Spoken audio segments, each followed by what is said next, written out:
Sir ಈಗ ನಿಮ್ಮ ಪತ್ನಿ ಹೆಸರೇನು, ಯಾವ ಊರಿಂದ ಮತ್ತು ಎಷ್ಟು ದಿನ ಆಕೆಗೆ ಇಲ್ಲೇ ಬಂದು ಅಡ್ಮಿಟ್ ಮಾಡಿ? ನಮ್ಮ ಹೆಂಡತಿ ಹೆಸರು ಈರಮ್ಮ ರೀ, ಈರಮ್ಮ ಮಟೋಳಿ ರೀ, ನಾವು ಗಂಡ್ರಿ. ನಾವು 10ನೇ ತಾರೀಕು ಬಂದು ಇಲ್ಲಿ ಅಡ್ಮಿಟ್ ಆಗಿದ್ವಿ ಸರ. ಇವರ ಟ್ರೀಟ್ಮೆಂಟ್ ಕೊಡ್ತೀರಿ, ಸಿಜ್ರಿನ್ ಮಾಡೋದು ನಾವು ಅನ್ನೋದಿದ್ದು ರೀ. ಡಿಸೆಂಟ್ರಿ ಕಮ್ಮಲ್ಲಿ ಸಿಜ್ರಿನ್ ಮಾಡ್ತಾವೆ ಅನ್ಕೊಂತ ಹೋಗ್ರಿ. ಅನ್ಕೊಂತ ಹೋಗಿ ಡೆತ್ ಆದಿ ನಾನು ಸೈ ತೊಗೊಂಡ್ರಿ. ಕೂಸುನ ಬೇಡ ನಾನು ಸೈ ತೊಗೊಂಡ್ರಿ ರಾತ್ರಿ 1:30 ರೀ. ಅವಾಗ ಕೂಸುನ ಸೈ ತೊಗೊಂಡ್ರೆ ಆ ಕೂಸು ಉಳಿಲಿಲ್ಲ ರೀ, ಅವರು ಉಳಿಲಿಲ್ಲ ರೀ. ಇಬ್ಬರು ಡೆತ್ ಆಗ್ಯಾರ ರೀ. ಆ ಡೆತ್ ಆದಿ ನಾನು ಸೈ ತೊಗೊಂಡಾರ ಅವ್ರು. ನಮ್ಮ ವೈಫ್ ಡೆತ್ ಆದಿ ನಾನು ಸೈ ತೊಗೊಂಡಾರ. ಏನಂತ ಹೇಳಿದ್ರು ಮೊದಲು? ಅವರು ನಾರ್ಮಲ್ ಆಕತ್ ಅನ್ಕೊಂತ ಹಂಗೆ ಹೊಂಟ್ರಿ ಅವ್ರಿ. ಇವ್ರ ನಮ್ಮ ಹೆಣ್ಮಕ್ಳು ಕೇಳ್ರಿ, ಇಲ್ಲ ನಾರ್ಮಲ್ ಆಕತಿ, ನೀನು ಡಾಕ್ಟ್ರು ನಾನು ಡಾಕ್ಟ್ರು ಅಂತ ಇವ್ರು ಹೊಳಗೆ ಕೇಳ್ತಾರಂತ ಅವ್ರು. ಹಾಂ, ಒಂದೇದು ಸರ. ಹಾಂ. ಅಲ್ಲ, ಅದಕ್ಕಿಂತ ಮುಂಚೆ ನಿಮಗೆ ಟ್ರೀಟ್ಮೆಂಟ್ ಕೊಡುವಾಗ ಏನು ಯಾವುದು ಮಾಹಿತಿ ಕೊಟ್ಟರು? ಏನು ಕೊಟ್ಟಿಲ್ಲ ಸರ. ಅವ್ರು ಟ್ರೀಟ್ಮೆಂಟ್ ಕೊಡಕ್ಕಂತ ಹಂಗೆ ಮಾಡತ್ತಾರ ರೀ. ಅವ್ರ ಲಾಸ್ಟಿಗೆ ಹಿಂಗೆ ಮಾಡ್ಯಾರ ನೋಡಿ ಸರ್. ಏನು ಮತ್ತು ಯಾರು ಡಾಕ್ಟರ್ ಬಂದು ನಿಮ್ಗೆ ಏನಾರು ಮಾತಾಡ್ಯಾರಲ್ರಿ? ಅವ್ರು ಹೇಳ್ತಾರೆ ರೀ, ನಾವು ಟ್ರೀಟ್ಮೆಂಟ್ ಕೊಡೋದಿದ್ದು ಹಿಂಗಾಗೈತೆ ಅಂತಾರೆ ರೀ ಅವ್ರು.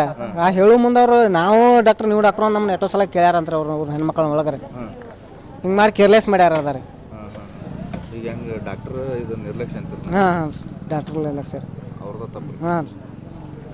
ಯಾವ ಮೇನ್ ಹೆಡ್ ಡಾಕ್ಟರ್ ಯಾರು ಬಂದು ನಿಮ್ಗೆ ಮಾತಾಡ್ಸಿಲ್ಲ? ಅವ್ರು ಹೆಣ್ಮಕ್ಳು ಇದ್ರಲ್ಲ ನಮ್ಮನ್ನಂತೂ ಒಳಗೆ ಬಿಡಲ್ಲ ರೀ. ನಮ್ಮನ್ನ ರಾತ್ರಿ ಡೆತ್ ಟೈಮ್ ಕಷ್ಟ ಸೈ ಮಾಡಾಕದಾರ ರೀ. ನಾವು ಗೊತ್ತಿರಲಿಲ್ಲ, ನಾವು ಹೊರಗೆ ಇರ್ತಿದ್ವಿ ರೀ. ಅವ್ರೇನು ಒಳಗೆ ಬಿಡ್ತಿರ್ಕಿಲ್ಲ ನಮ್ಮನ್ರಿ, ಅಲ್ಲಿ ಹೋಗ್ಬಾರ್ದು ಅಂತಾರೆ ಅವ್ರು. ಹ್ಞೂ. ನಿಮ್ಮ ಹೆಸರೇನು? ನಾನು ನಾಗರಾಜ್ ಮಟೋಳಿ ಅಂತ ಹೇಳಿ. ಡಾಕ್ಟ್ರ್ ನಿಮ್ಮ ಅವ್ರಿ ಡಿಸೆಂಟ್ರಿ ಕಮ್ಮಿ ಆಗಲಿ ಡೆಲಿವರಿ ಮಾಡ್ಕೋತಾನಂತ ಅಂದ್ರೆ ಅವ್ರು 10ನೇ ತಾರೀಕಿಗೆ. ಹ್ಞೂ ರೀ. ಹಾಂ, ಇಲ್ಲೇ ಅಡ್ಮಿಟ್ ಮಾಡ್ಯಾರ. ಆಂಬುಲೆನ್ಸ್ ಗಾಡಿಯಾಗನೇ ಬಂದವ್ರಿ. ಬಂದು ಹ್ಞೂ ರೀ, 1ನೇ ಡೆಲಿವರಿ. 21 ರೀ. ಚಲೋನ ಇದೆ ಹೇಳ್ರಿ. ಆಕೆಗೆ ಏನು ಪ್ರಾಬ್ಲಮ್ ಇರಾಕಿಲ್ಲ ಬಿಡ್ರಿ. ಮೊದಲಾರು ರೀ ಆಕಿನ ನೆದಾಡ್ಕೊಂತ ಅಡ್ಡಾಡ್ಕೊಂತಾನೆ ಅದಾಡ್ರಿ. ಇವ್ ಬೇಕಾರೆ ಸುತ್ತ ಕೊಟ್ಟು ಪೇಷಂಟ್ಗಳನ್ನೆಲ್ಲ ಕೇಳ್ಬೇಕಾರೆ ಇಲ್ಲೇ ಒಂದು 10 ತಿಂಗಳು ಡ್ಯೂಟಿನ ಮಾಡ್ಯಾಡ್ರಿ ಆಕೆ. ನಾನು ಡ್ಯೂಟಿ ಮಾಡ್ಯಾನ ಅಲ್ಲೇ ನನಗೆ ವಹಿವಾಟು ಐತಿ, ನಾನು ಅಲ್ಲೇ ಮಾಡ್ಸವ ಅಂದ್ಲ. ಅದಕ್ಕೆ ಕರ್ಕೊಂಬಂದೀನಿ ರೀ ನಾನು. ಹಾಂ, ಕೆಲಸ 10 ತಿಂಗಳು ಮಾಡ್ಯಾಡ್ರಿ. ಮತ್ತು ಹೊಟ್ಟಿಲಿ ಉಳಿಯತ್ಲೇ ಬಿಟ್ಟು ಹೇಳ್ರಿ ಆಕೆ. ನಾವೇ ಬಿಡಿಸಿದ್ದು ಆಕೆನ.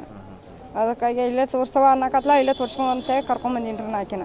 ಹ್ಞೂ ಅಂತ ಟ್ರೀಟ್ಮೆಂಟ್ ಎಲ್ಲ ಕೊಡ್ತೀರಿ ಅವ್ರು. ಹೊರಗೆ ಬರ್ಬಾರ್ದು ಕೊಡ್ತೀರಿ ಅವ್ರು. ಹೆಂಗೆ ಹೊರಗೆ ಬರ್ಕೊಡ್ತಾರೆ ಹಂಗೆ ತಂತಂದ ಕೊಟ್ಟೇನಿ ರೀ ನಾ. ಈಗ ಡೆಲಿವರಿ ಕಾಟಾಕ್ ಹಾಕೋರಾಗ ಅಂದ್ರೆ ಹಿಂಗಾಗೈತೆ ರೀ ಸರ್. ಅವ್ರನ್ನ ಎಷ್ಟು ಕರೆದ್ರಿ ನಾವು. ಒಂದು ಒಬ್ಬಿನ ಗುಳಿಗಾರ ಕೊಡ್ಸವ, ಸಿಜ್ರಿನ್ರ ಮಾಡ್ಸಂತಾರ ಹುಡುಗಿ. ಆ ಹುಡುಗಿ ಅಂತಾರೆ. ಅದಕ್ಕೆ ನೋಡಿ ಬರ್ರಿ ಹೆಂಗಾರ ಅಂದ್ರೆ ಪೇನ್ ಹಂಗೆ ಬರೋವನ ರೀ, ತಡ್ಕೋಬೇಕ್ರೇಟ ಅಂತ ಅಂದಾರ್ರಿ ಅವ್ರು ನಮ್ಗೆ ರೀ. ಎಲ್ಲ ತಡ್ಕೋಬೇಕು. ನೀವು ಹಡ್ದೇ ಇರಲ್ಲವ್ರ ಅಂತ ಕೇಳ್ರಿ ಅವ್ರು. ನೀವು ಡಾಕ್ಟ್ರು ನಾವು ಡಾಕ್ಟ್ರು ಆಡ್ತೀವಿ, ನಿಮ್ಮ ಮಕ್ಕಳಿಗೆ ನಿಮ್ಗೆ ಹೇಳಕ್ಕೆ ಗೊತ್ತಾಗೋಲ್ಲ ಅಂತ ಕೇಳಿದಾರೆ ಅವ್ರು ಸರ್. ಮಗಳು ಇಲ್ಲ,